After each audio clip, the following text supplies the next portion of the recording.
My name is Kami, and I'm a black father. But if we're honest with ourselves, we'll admit that too many fathers are also missing. The typical absentee black father stereotype is that black fathers are not present throughout the birth and the growth of the child, and they don't show up until after the child is 18 years old.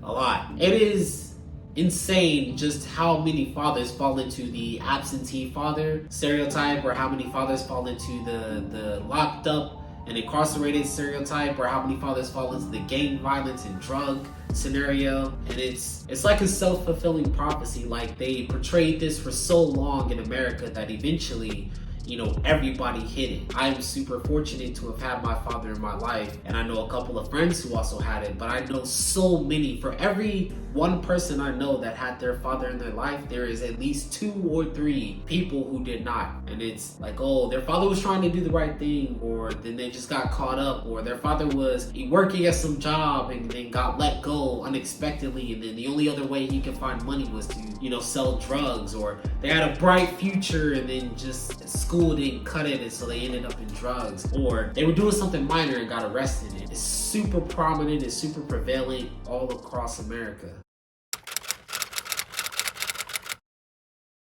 Your kids are raised primarily by you at home, right? But there's 8 hours a day where they're going to go to school. There's a couple hours a day where they're going to watch TV, and everything that they want, everything that they envision is going to come from things that they never had. So when you watch TV, like they talk about, black representation is super important. If all you ever see on TV is the fact that, black fathers or black families are failing and struggling, and that's all you ever think is out there in America, you'll never know that something different exists, because your family might be in that position, or your family might be just above that position.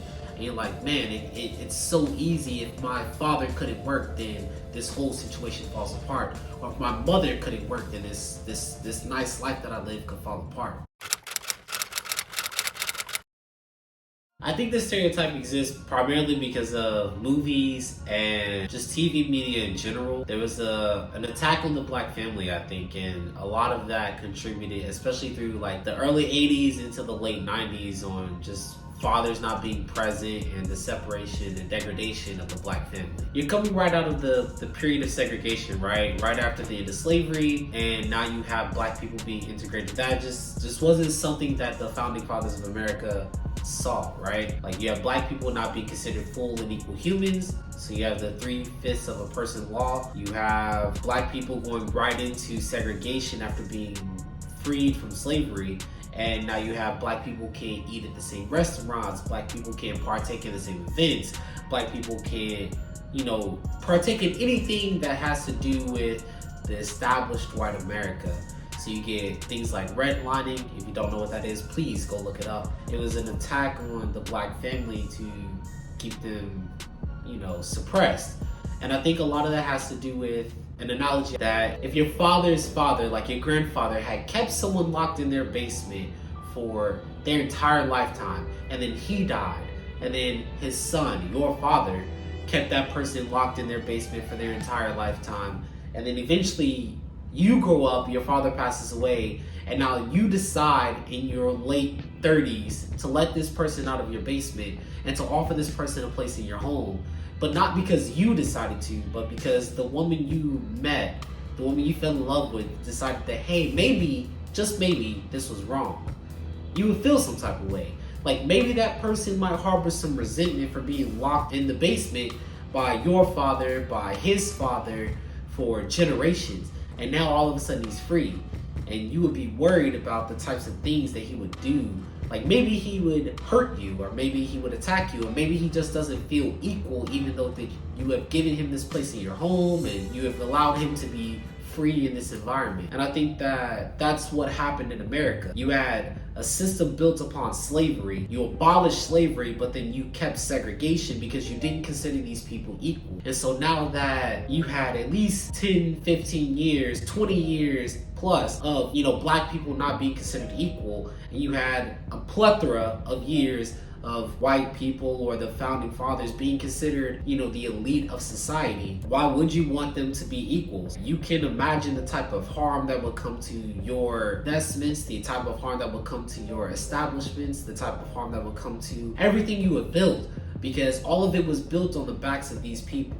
And so I think that as you progress into the late 80s, as you go into the early 90s, that you have this bias about black people becoming powerful, becoming equals in America, and being able to build the same type of wealth or the same type of equity for families and generations, when you've never allowed that to be okay. You know, maybe some people are angry about that. I mean, even now and today, people are angry about that. And I can't imagine being in power for so long and wanting to create an environment where people are equal and just being like, yeah, nothing will happen, it'll be okay.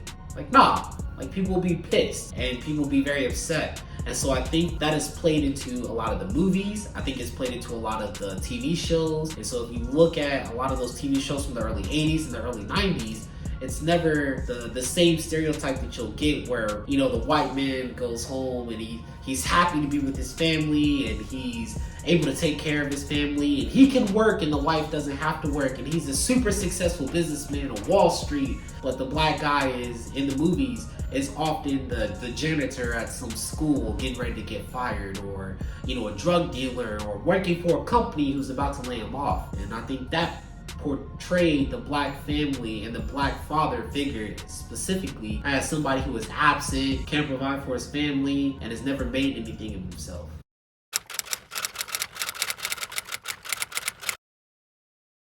So I think that I was very fortunate to have my father in my life, but my mother and my father weren't together. So I grew up in a predominantly single parent household, but I got to see my father on weekends and a lot more than some of my siblings. And I think that's super unique, because I have friends that have never seen their fathers because their fathers have been gone so long, they weren't even there for the birth. And that's just common. So I think that I lucked out by being able to have my father in my life as much as I did. But I mean, even still, it's not as much as I'm in my child's life now, right?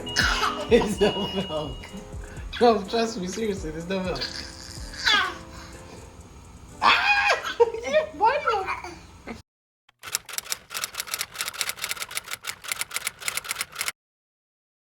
So having my father in my life just is a lot of guidance, honestly. So my father is one of those, like, he asks you questions and gets you to think about things. And I think that led me to be a much more involved man in my son's life. So I want to be there to guide him and lead him and show him things, all the things that I never thought I would get to show a child. I thought that maybe I might fall into the same stereotype, that I wouldn't end up with the woman that I had a child with. And I just think that having my father in my life has allowed me to see what it can be, and then how to improve upon that example. Yeah, you having a good time up there? He hasn't stopped smiling.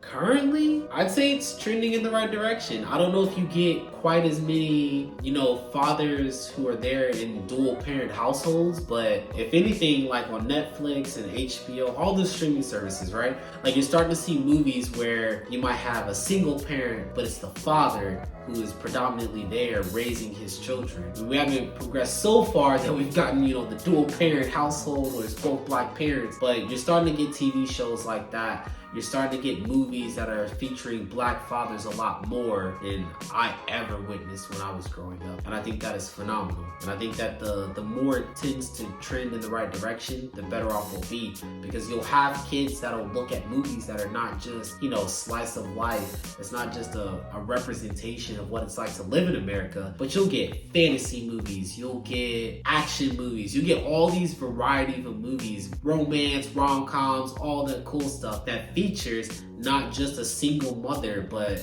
you know, a single father or dual parents. And they'll show black families being coherent, not just, you know, angry at each other for whatever reason. I think I'm killing it, yo. My son is the single greatest joy that I've ever had the experience of, you know, enjoying in my entire life. And the more that I come home to him, the more that I see my habits reflected in him, the more that I see the little things that I teach him day in and day out that he does, it is adorable. And I think that the more people see that, the more people experience that. Like even when I'm walking in the store and I like to wear bright colors, and my son is wearing bright colors, and they're like, oh my God, you guys are so cute, you're matching. Like I am defining something that they have probably never seen in their lifetime. And that's awesome to me.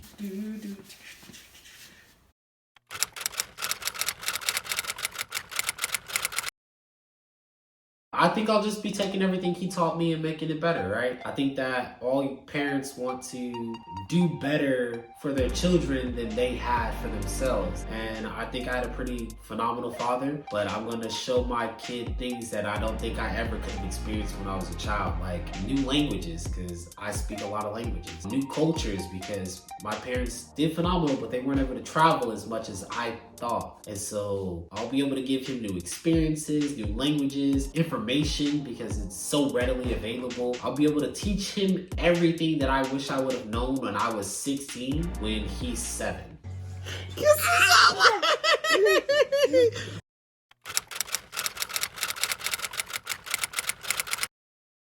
For my future son, right? I want you to know that all things in life are temporary. Everything passes, you go through stages, you go through growth, and eventually you will come out better on the other end. So never be afraid to try new things, never be afraid to fail, never be afraid to run into a wall, because at the end of that experience, you will grow, you will learn, you will develop a new habit, you will develop a new method, you will develop something new, you will learn something from that experience. So take that, grow with that. Just at the end of the day, learn to find happiness in your situations, right? It is okay to not like where you are. It is okay to not like what you're doing. It is okay to change your mind 100,000 different times, but always remember that you have to go forward.